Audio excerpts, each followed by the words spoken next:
Olá, queridos jovens conectados aqui no nosso canal.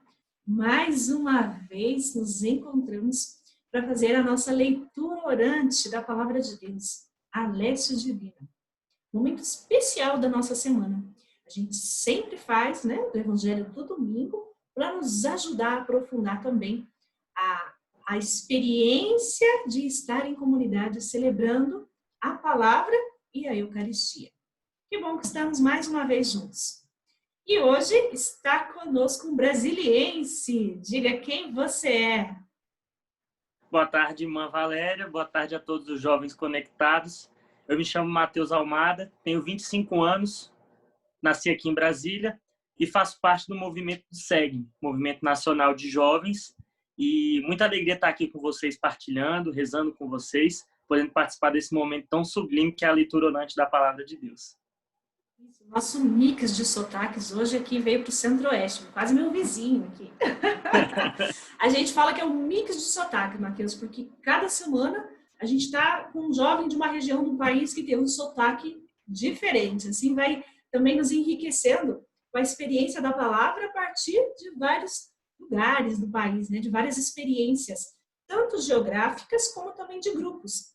O SEGME é um movimento aqui que faz parte também da nossa pastoral juvenil. Que maravilha, muito bem-vindo. E desde já, obrigada também pela sua disponibilidade em partilhar conosco a fé e aquilo que o Senhor nos fala pela sua palavra. Eu que agradeço o convite, é uma alegria muito grande. É o mix, Essa é a igreja, esse é o nosso país. Felicidade muito grande de poder também partilhar um pouquinho com vocês do nosso movimento, do nosso trabalho, e que é tão importante aí nesses momentos que a gente está tendo de evangelização da juventude. Isso. Então, corre lá, pega a sua Bíblia. Nós vamos rezar o Evangelho de Mateus 21, 33 a 46. Mateus 21, 33 a 46. Você que já está acostumado com a nossa leitura orante já sabe daquela dica de sempre. Mas você que é a primeira vez, sinta-se muito acolhido aqui, sinta-se bem, que bom estar com você em oração. E corre lá e pega um caderninho de orações, um bloquinho de anotações. Enfim, é bom sempre você ter, pode ser um aplicativo também, é bom sempre você registrar aquilo que mais te toca na oração, os sentimentos que a palavra do Senhor suscita, os compromissos que essa palavra te impele, porque assim você vai também assumindo com mais seriedade a sua caminhada espiritual, o seu crescimento espiritual, vai podendo acompanhar o seu crescimento, vai se comprometendo mais e às vezes até no prático, aí na hora da oração, ajuda você a se concentrar também, porque afinal você fica com todos os sentidos concentrados naquilo que você está fazendo. Certo? Então pega lá a sua Bíblia, também o seu caderninho de anotações, lembrando que aqui pode ser que não dê tempo de você anotar tudo. Depois, você permanece em silêncio, em oração, aprofunda as reflexões que nós vamos fazer aqui. Por causa da transmissão, nós não podemos deixar muitos espaços de silêncio, mas é importante que você aproveite essa oportunidade de escutar o Senhor que fala na palavra. Sobretudo nesse mês, nós estamos iniciando aí o mês das missões. Nós precisamos aprender da palavra como ser e agir do jeito de Jesus. Ou seja, sermos missionários, sermos discípulos missionários, como já dizia em Aparecida. Então vamos pedir também as luzes do Espírito Santo, para que por ele iluminados, nós deixemos-nos transformar por essa palavra e sintamos-nos motivados a sair, a anunciar a palavra de Deus, compartilhando a alegria da experiência do encontro com o Senhor. Quero fazer as palavras, as palavras de Santo Agostinho, nessa invocação ao Espírito Santo. Vivei em nós, ó Espírito Santo, para que os nossos pensamentos sejam todos santos. Atuai em nós, ó Espírito Santo, para que os nossos trabalhos também possam ser santos. Aquecei nossos corações, ó Espírito Santo, para que amemos só o que é santo. Fortalecei-nos, ó Espírito Santo, para que defendamos tudo o que é santo. Curai-nos, ó Espírito Santo, para que sempre possamos ser santos. Ouçamos então o Evangelho.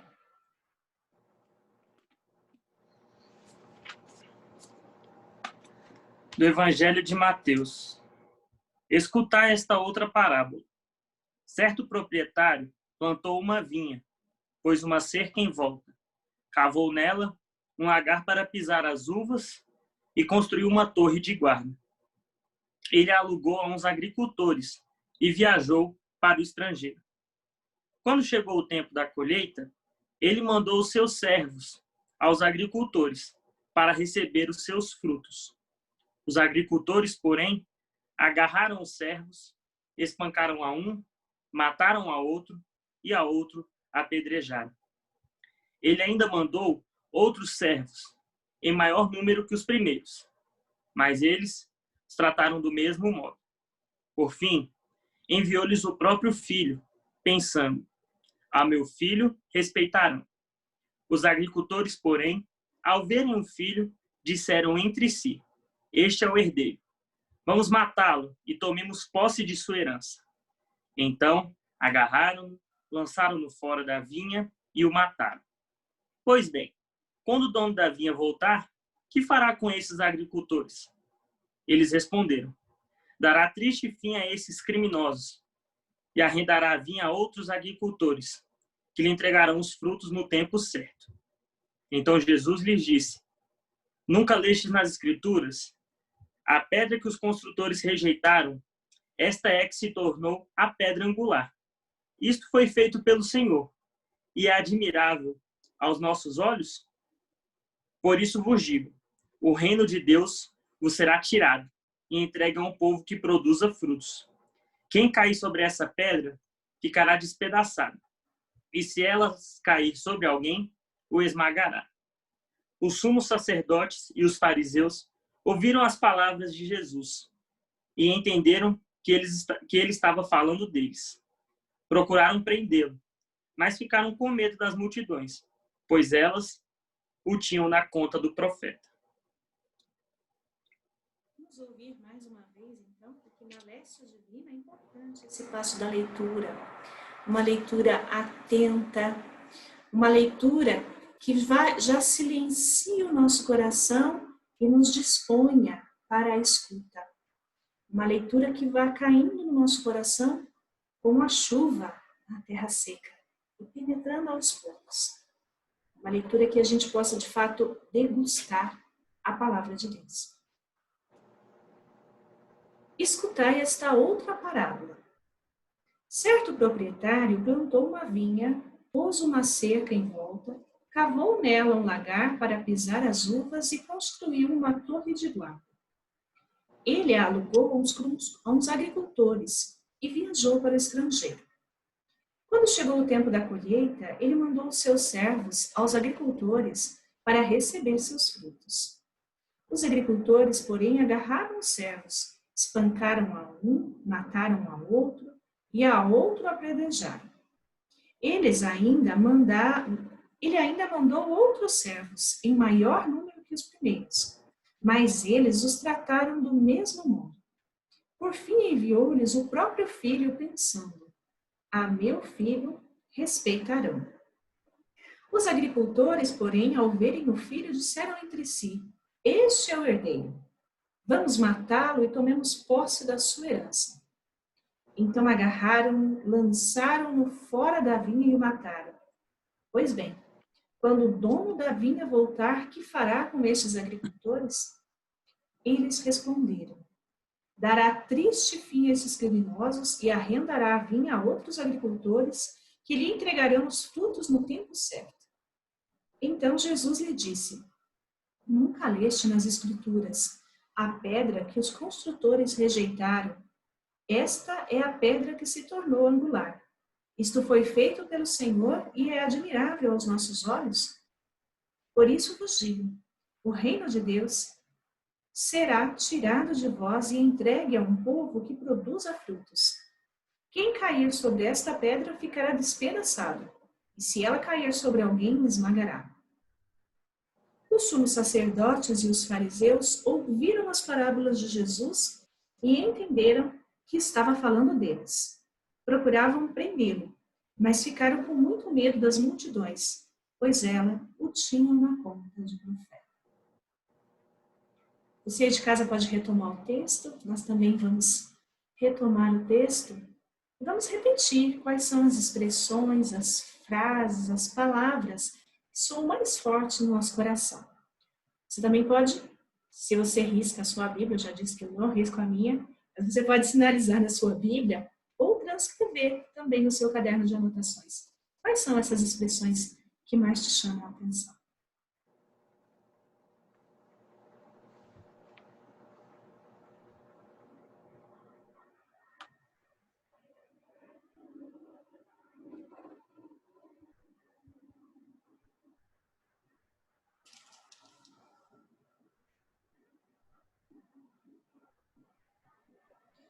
Vamos matá-lo e tomemos posse da sua herança.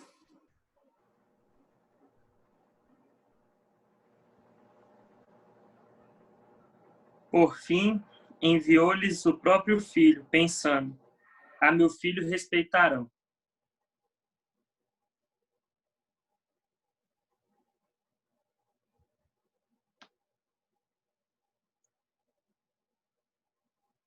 Plantou uma vinha.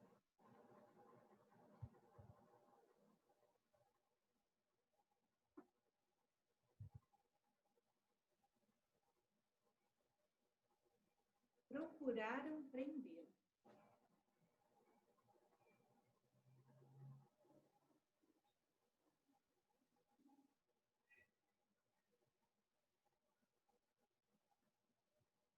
Os sumos sacerdotes e os fariseus ouviram as parábolas de Jesus e entenderam que estava falando deles.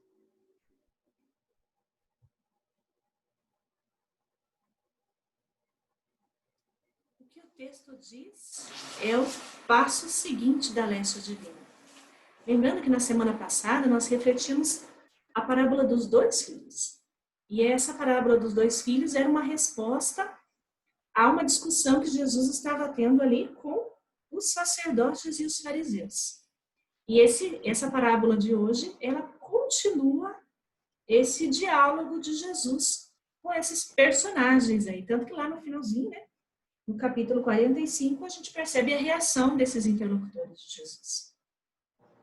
Jesus já estava há tempos anunciando, há tempos convidando à conversão, há tempos falando que é a hora, né, de fazer a diferença, que é a hora de renovar as estruturas, que é a hora de ser igreja em saída, né, vamos brincar assim. Mas Jesus já estava há tempos anunciando o reino.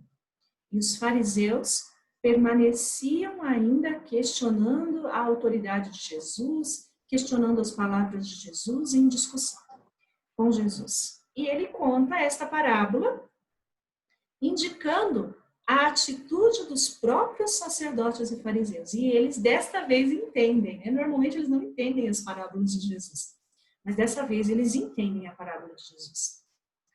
E a reação desses interlocutores, né, que estão ali em diálogo com Jesus, é a de procurar matá-lo. Olha só que interessante, né? Além deles, eles reconhecem-se na parábola como aqueles que, de fato, não estão acolhendo a mensagem de Deus, porém, a sua opção é matar Jesus. Não é rever seus conceitos, rever seu jeito de fazer, de entender a religião, de entender a sociedade, de relacionar-se com o outro. A reação é essa de matar a Jesus. Agora é importante a gente pensar, então, né, o outro passo da Lécio. O que esse texto diz para mim? O que esse texto tem a ver com o nosso mundo de hoje, com a minha história pessoal, com o nosso contexto de igreja? O que esse texto nos diz? Como ele toca a nossa vida?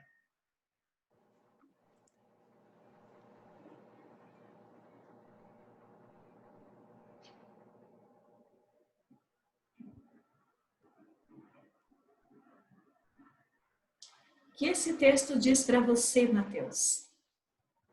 Então, irmã, esse texto da meditação deste domingo trata-se de uma parábola bastante complexa, com vários pontos, né, que Jesus aborda nesse questionamento tão enfático que ele faz às autoridades religiosas da época. E por ser tão complexa, realmente a gente não consegue abordar tudo de uma forma tão única assim, mas com certeza muita coisa me chamou a atenção e é interessante, e eu creio que o que mais me chamou a atenção nessa leitura dessa parábola é entender essa lógica maravilhosa, divina, que Jesus traz às reflexões, que ela muitas vezes foge totalmente à regra local, à época, ao costume, porque é uma lógica diferente, porque Deus é diferente, né? Deus ele cobra, mas ele é misericordioso também para conosco. Então, o que me toca é isso, entender que ao mesmo tempo numa parábola, e isso é tão bonito por conta da estrutura da parábola, é que nós, ao lermos ela, nós conseguimos nos enxergar em vários momentos em situações distintas, né? Ao mesmo tempo, nós nos sentimos como aqueles sacerdotes incomodados, mas ao mesmo tempo, e não incomodados com o chamado de Jesus, mas incomodados com a nossa atitude, e ao mesmo tempo também nos sentimos como provocados a uma mudança, né?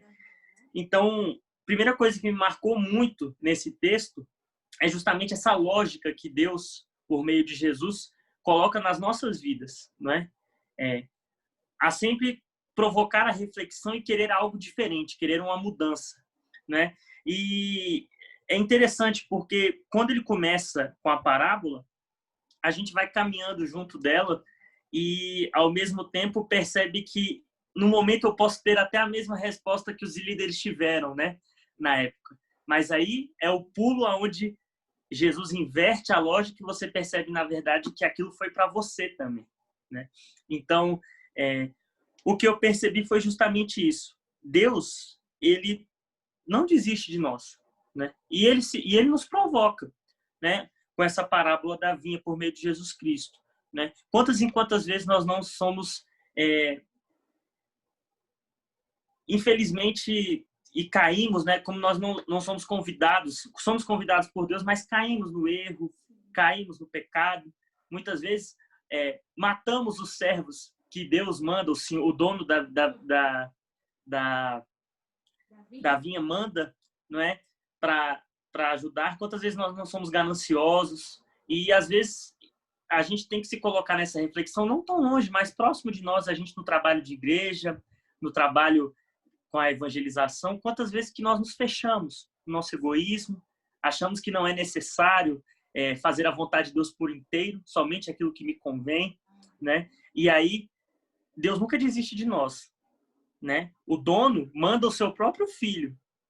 E mesmo assim, quantas e quantas vezes com o próprio Jesus nos chamando no cotidiano das nossas vidas, na atenção àqueles que mais necessitam, quantas vezes nós também matamos o próprio filho, né? Negamos o filho como Pedro nega, mesmo prometendo que vamos fazer tudo, mas matamos o filho, né? E então, é muito bonito perceber que Deus não desiste de nós, né? Diante desse contexto todo dessa parábola tão complexa, o que mais me chamou a atenção foi isso.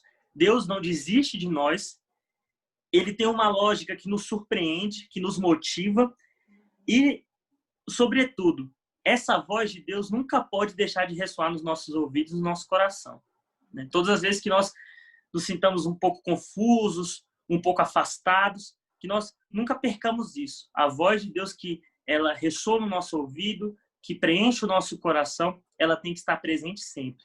E, para abordar aquilo que você falou também no começo da nossa reflexão, a importância de estarmos como discípulos missionários, né? O documento de Aparecida deixa muito claro isso e muito bonito, né? Resultado da reunião do CELAM em 2007, o quanto que é a importância de que nós, para sairmos e evangelizarmos, nós precisamos ser discípulos antes. Então, essa já é a segunda reflexão que me toca. O que eu estou fazendo para me alimentar como discípulo de Jesus? Né? Eu estou preso, às vezes, ao meu egoísmo, às vezes ao meu conforto, ou quero sempre estar perto do Mestre? Né? Porque estando perto do Mestre, eu poderia também ser um apóstolo depois. Então, é uma parábola bem complexa, mas bastante reflexiva. Então, creio que esses pontos me deixaram bem tocados. Justamente a lógica de Deus, que é diferente da nossa, a sua não desistência, ele de maneira nenhuma desiste de nós, que nós precisamos fazer com que a voz dele ressoe no nosso coração e, por último, que nós precisamos estar sempre perto dele para poder fazer a sua vontade. Isso mesmo, olha que bonito, né? Que bonitas reflexões, quanta coisa a palavra tem a nos dizer, né? E eu também gostaria de chamar a atenção para um aspecto que pode passar despercebido aqui para a gente, né? Eu mesma nunca tinha refletido sobre esse ponto, mas hoje, nessa leitura, me tocou de forma bem particular, né? Certo proprietário plantou a vinha, pôs cerca em volta, cavou nela um lagar para pisar as uvas e construiu uma torre de guarda. Então, o proprietário, ele preparou o ambiente. Né? Depois ele entregou aos vinhateiros para que dali os vinhateiros tirassem também o seu sustento. Então, eu refletindo agora, enquanto ouvia você também, Mateus, eu fiquei imaginando, né? Contemplando Deus dando o primeiro passo né, para nos amar, dando-nos os seus dons, dando-se por inteiro para que, através dos seus dons, a gente possa fazer realmente florescer essa vinha, né? Dar frutos de santidade, dar frutos, enfim, né? de serviço na sociedade. Que lindo isso, né? Que lindo. Então, Deus que nos ama por primeiro, que dá o primeiro passo, que prepara tudo para nós.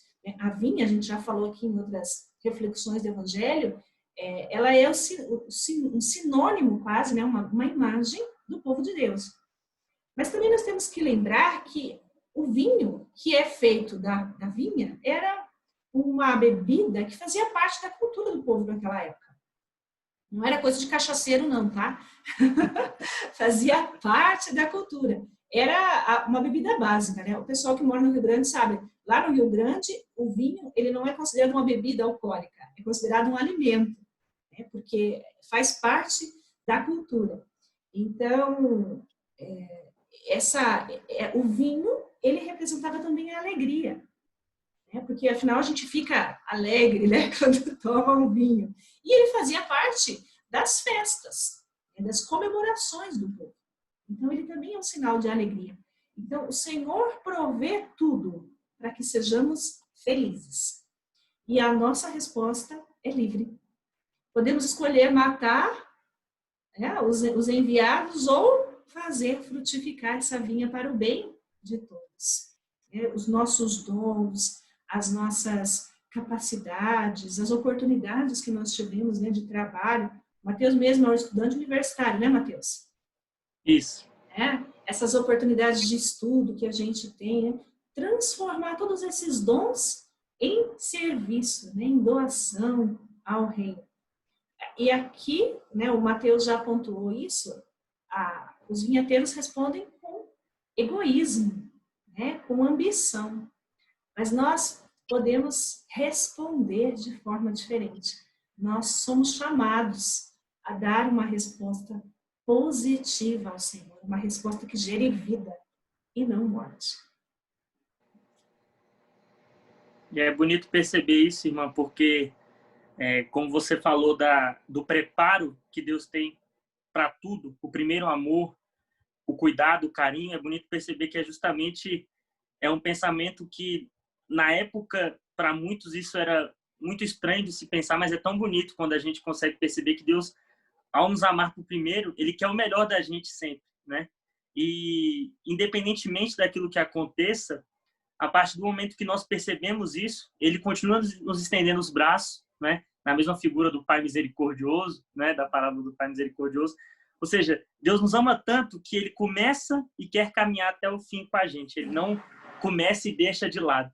E é bonito perceber justamente isso que você falou, que nós precisamos enxergar as nossas ações, a nossa caminhada no ordinário, né? A nossa vida deve refletir aquilo que nós aprendemos com a leitura da Sagrada Escritura, a participação dos sacramentos, né? Viver o ordinário para fazer, né? Como São José Maria Escrivá diz, do ordinário algo extraordinário, né? Tem que ser algo que transborde, mas não por um interesse ou por um querer pessoal, mas por graça de Deus e uma própria forma de manifestação de amor a Ele, né? Então, no nosso dia a dia, que nós possamos, às vezes a gente acha, né? A gente está celebrando o mês das missões, acha que ser missionário muitas vezes é só, e não desmerecendo isso, pelo contrário, mas sair para lugares longes, onde nós não temos uma evangelização constante. Isso é fundamental, a igreja, ela se abastece disso, mas muitas vezes eu preciso ser missionário na minha casa, na minha família, com meus pais, com os meus amigos, no meu trabalho. E esse, às vezes, é o mais difícil, porque a gente tem que estar lá no dia a dia, né, partilhando dessa experiência maravilhosa que é o amor de Deus. Isso mesmo. E para a gente conseguir também fazer isso, nós precisamos nos abastecer do Senhor. Por isso, esse momento também de escuta da palavra, ele tem que ser também um momento de diálogo com Deus. Então, um outro passo da Lécio é transformar estas reflexões em conversa, em diálogo com o Senhor. O que esse texto te leva a dizer a Deus?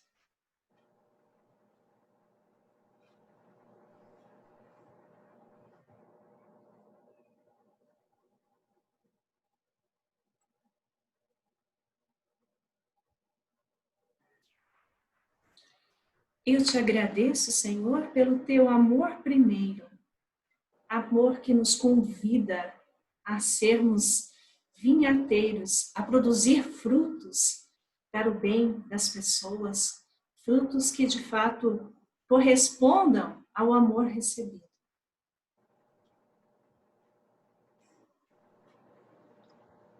Senhor, eu te agradeço infinitamente porque, antes de mais nada, o Senhor já me ama.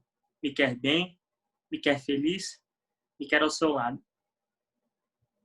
Ajuda-me, Senhor, a conseguir caminhar, a ouvir o seu chamado, a caminhar no dia a dia, ao seu lado, ajudando as outras pessoas, sendo seu discípulo, sendo seu missionário, a poder fazer a sua vontade, ouvindo a sua voz e me entregando inteiramente.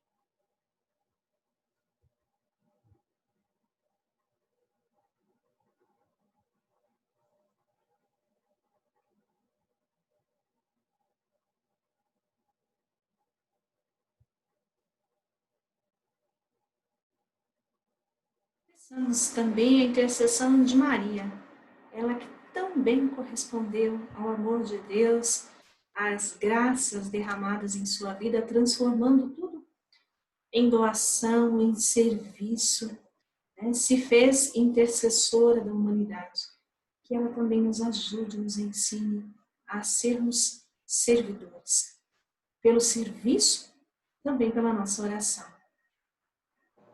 A vossa proteção recorremos, Santa Mãe de Deus. Não desprezeis as nossas súplicas em nossas necessidades, mas livrai-nos sempre de todos os perigos, ó Virgem gloriosa e bendita.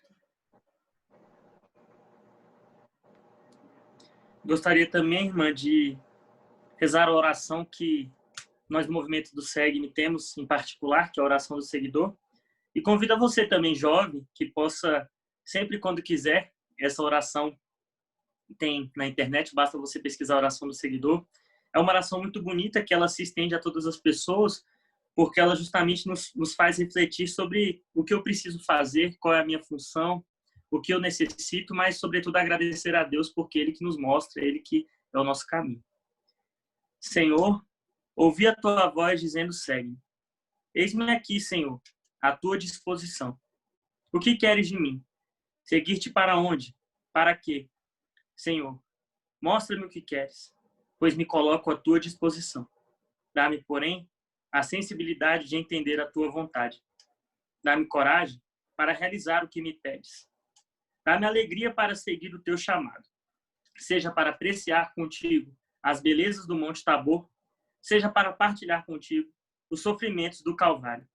Que a tua graça sempre me acompanhe, para que eu não desanime perante as dificuldades, o desânimo ou o abandono de outros seguidores. Com a tua ajuda, poderei seguir-te para onde quiseres. Serei apóstolo com os teus apóstolos. Serei discípulo com os teus discípulos. Serei a tua testemunha a pregar o teu reino neste mundo que espera a tua salvação. Amém. E como dizia o querido Padre Orestes, que foi diretor espiritual do SEGME aqui de Brasília por mais de 30 anos, ele que nos deixou esse ano, viveu mais de 100 anos de idade, com muita força, com muita vitalidade. Ele dizia um trecho muito simples, mas muito importante, que a nossa vivência de fé, a nossa caminhada na igreja, sobretudo, nos tem que fazer felizes. Ele sempre perguntava, você está se sentindo bem aqui? Porque, sobretudo, com a graça de Deus, nós conseguimos ter a felicidade. E como ele dizia sempre, viva Cristo Rei. Opa, viva! Que linda a experiência, né? Então, que motivados por essa palavra, nós nos sintamos enviados a testemunhar a alegria do Evangelho, né? Também como nos convida o Papa Francisco. Que possamos ser, fazer, testemunhando o amor de Deus. Em nome do Pai, do Filho e do Espírito Santo. Amém. E não esquece de registrar aí também o compromisso de vida. Para mim, esse texto convida a estar mais atenta também aos sinais da manifestação de Deus, né, no meu dia a dia, né? Afinal, ali a vinha era o dia a dia, né, dos vinhateiros, como o Mateus também já ressaltou. Então, ele me convida a estar mais atenta aonde Deus manifesta o seu amor no cotidiano da minha realidade, aqui da minha história. Para você, o que mais chama atenção a partir da sua realidade, né? A que o Senhor te convida a partir desse texto? Bacana você registrar e, aos poucos, você também avaliando, né? Até que medida você consegue estar atento e se empenha em tornar vida os apelos do Senhor. Valeu, né, Mateus? Muito obrigado pela sua presença. Obrigado, um abraço especial aí para a galera do SEGME, aqui de Brasília, mas também tem em outros estados. São 24 dioceses, né?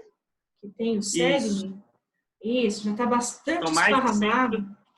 Isso, mais ou menos 140 paróquias aí no Brasil com SEGME. Trabalho de evangelização da juventude também realizado pelos movimentos no nosso país. Né? Que coisa linda. Quer dar um tchau para a galera aí, Mateus? Eu quero agradecer primeiro o convite, né? O convite da irmã, feito pela coordenação do SEGME, e deixar um abraço para todos que estão acompanhando. Não se esqueçam de fazer engajamento com esse conteúdo, né? De curtir, compartilhar, se inscrever no canal, dar o like, né? Porque isso é muito importante para que esse trabalho ele possa ir para além do que a gente já está acostumado a ver aqui no engajamento das redes sociais. E meu agradecimento, sempre precisarem, podem contar com o movimento do SEGME. Obrigada, Mateus. Boa dica, curtir e compartilhar. Até porque o nosso objetivo aqui é esparramar a palavra de Deus e que essa seja realmente uma semente plantada no coração dos jovens e dê muitos frutos. Então, até o nosso próximo encontro. Se comporte bem. Um beijo no coração. Tchau, tchau.